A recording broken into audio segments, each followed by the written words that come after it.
Boy. Boy.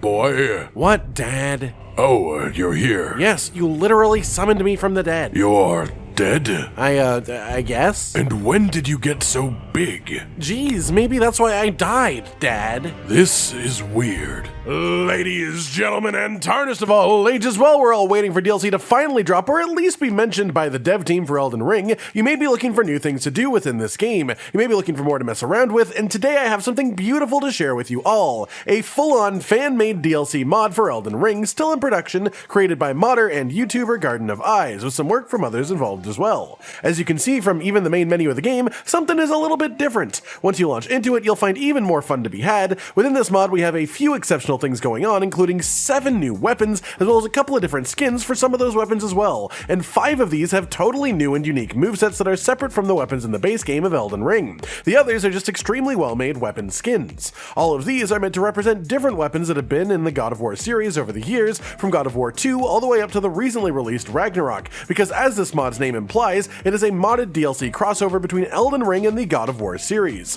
On top of the weapons, we have multiple different armor sets to make you look like a couple of different characters from the series, as well as even a full-on new boss modded into the game. All of this is playable now through Garden of Eyes, and while there is a small price for access while it is in production, I believe it will be free once it is fully finished, so I thought it would be fun to have a nice look at all the new things in here now to see just how significant of a change this will make to the base game. First up then, let's have a look at the weapons. Starting off then, the Leviathan Axe. This is the signature weapon in the modern God of War games, an axe that you can throw and have returned to you actively, and it is represented quite nicely within the mod in Elden Ring. All of the attacks have a nice blue trail coming off of them, and at the end of the light attack combo when one-handed and the second heavy when uncharged makes a big pop of energy come out of the ground, which is the same as the jump heavy attack as well. The charged heavies are where the throwing part is represented, using animations from Elamir the Briar, and it looks quite good in my opinion too. On top of this, the two-handed moveset has it shoot out blasts of magic energy on pretty much every swing, which is really fun to use and look at. Then we have the Blades of Exile, the Blades of Chaos, and the Claws of Hades. All of these are reskins of the same weapon, and while in the current version of the mod they don't have a unique moveset,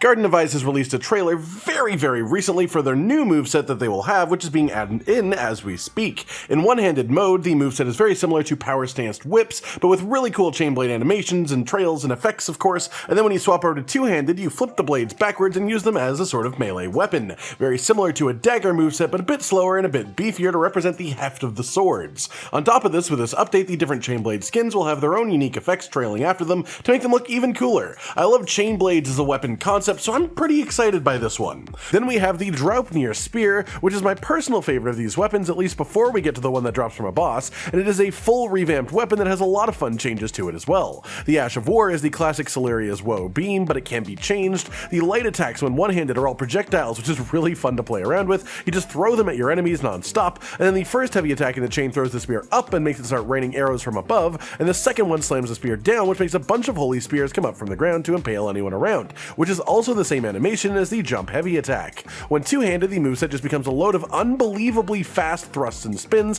which is really quite fun to play around with too. After that, we have Mjolnir, which infuses itself with lightning when you start a light attack combo, and then at the end of the light attack combo does a big charged lightning strike slam in front of you, with the heavies also releasing lightning onto the ground in front of you. The jump attack for this is another lightning-based slam, and the Ash of War is called Stormbreak, essentially a reskin of the Radagon hammer skill, but with blue lightning, and again, it looks great. After that, we have the Blade of Olympus and Blade of Olympus Classic. These share a moveset but have slightly different skins. The light attack combo when one-handed is an infinite combo of slashes, and the charged heavies both fire out blue projectiles in front of you. The dodge light attack also fires out one of these projectiles. When two-handed, the light attack combo instead ends with 2 projectile firing strikes, and the charged heavies are pretty much the same. The Ash of War shoves the sword point first into the ground to create a field of lightning around you, and then you plunge it in further to do a secondary longer ranged blast of the same effect. Then we have the Barbarian Hammer, the weapon of the Barbarian King. This is purely a reskin of the Prelate's Hammer, just a big meaty colossal hammer with a fun moveset and a fun reskin.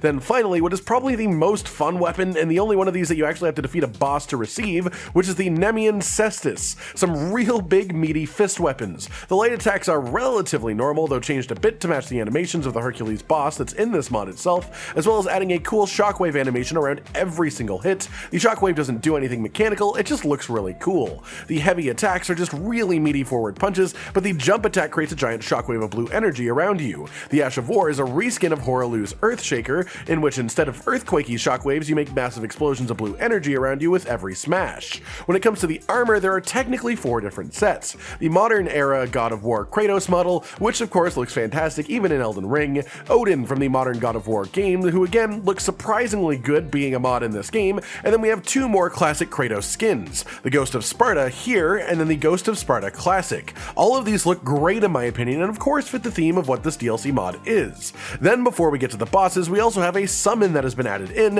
which of course is Atreus. He cannot be upgraded, and his damage is actually quite poor to be honest, but his fighting style is accurate as he just fires off bow shots from a distance, and he is nearly unkillable, having an amount of health I couldn't even count. Just know that he took upwards of 3,000 damage without the health bar looking like it even moved a little tiny bit, so you know, he may as well be a permanent companion within a boss fight. As for the bosses, there are 3 reskins in the game, as well as 1 fully new boss. The reskins firstly are Gideon, who instead is now Odin, holding his spear and using all the spells in the game, which is quite a fitting Odin position if you ask me. My Gideon is dead in my save, but here is footage from the Garden of Eyes channel of the Odin boss in action. Looks pretty good, right?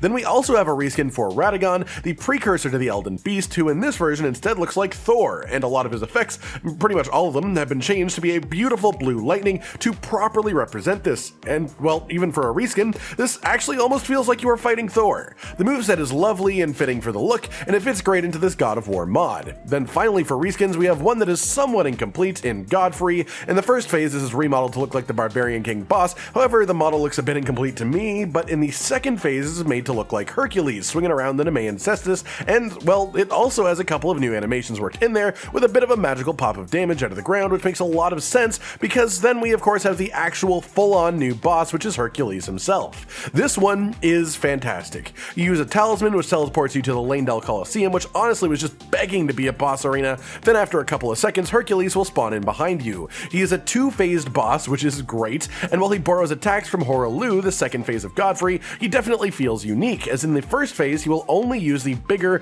beefier, heavier hitting fist attacks, and he gains a couple of new animations too where he will slam blue energy down on the ground. Then once you get it to around 25% health, he will do the classic Godfrey stomp, and then the Nemean Cestus will fall off of him and into your inventory, so you can even use them to finish him off. At this point, he fights purely with his fists, and in this phase his attacks change to be the generally lighter attacks that Horalu will use. In essence, this boss is just a remake of Horalu, with different attacks attached to different phases, but it feels really cool. I really like having this environment for a boss fight. The phase swap also dropping a weapon for you to use against it is pretty cool, and while the weapon that it drops is absolutely bonkers strong and really fun. It has insane poise on every single attack, so you can trade with pretty much anything in the game, even though sometimes that is obviously more than a little bit dangerous and can get you killed, but it feels awesome to be able to do nonetheless. And of course, if you build around them, which I did because I enjoyed them, they become an absolute wrecking ball of a weapon that can take down pretty much anything in seconds. All in all, I think this mod pack is quite fun. There is a lot to mess around with. The weapons alone are a pretty big change up, even the way that the regular game feels is different with these weapons, and the boss reskins as well as the fully new boss are quite fun to use too. And as well, this mod is clearly a work in progress. I wouldn't be surprised if there is more before it is properly released. If there are more weapons, more bosses, more armor, all that good stuff. If you want to check it out now, you will have to do so through Garden of Eyes' Patron for a small fee, or you can wait a while and just watch the development of this mod from a distance until it's complete. Your choice. But I think it's pretty cool even to just know that this kind of stuff is going on within the Elden Ring community. We may not have an official DLC, but oh boy do we have some really fun stuff being created by fans along the way. I hope you've enjoyed this exploration into a mod pack with lots of goodies. Let us know if you want to see more of this type of thing. Like if you like the video, subscribe and hit the notification bell for more, and most importantly, ladies and gentlemen, until next time, stay sweet. Josh, Cotton, and Hollow with the videos, dropping the humor like a hammer on your tippy toes, bringing entertainment on a daily arrangement to take our insanity and turn it into entertainment. Yes, I said entertainment twice, to reiterate that it is nice to look into your faces on a mostly daily basis when you let us in your homes to make the whole world a stage. Goodbye.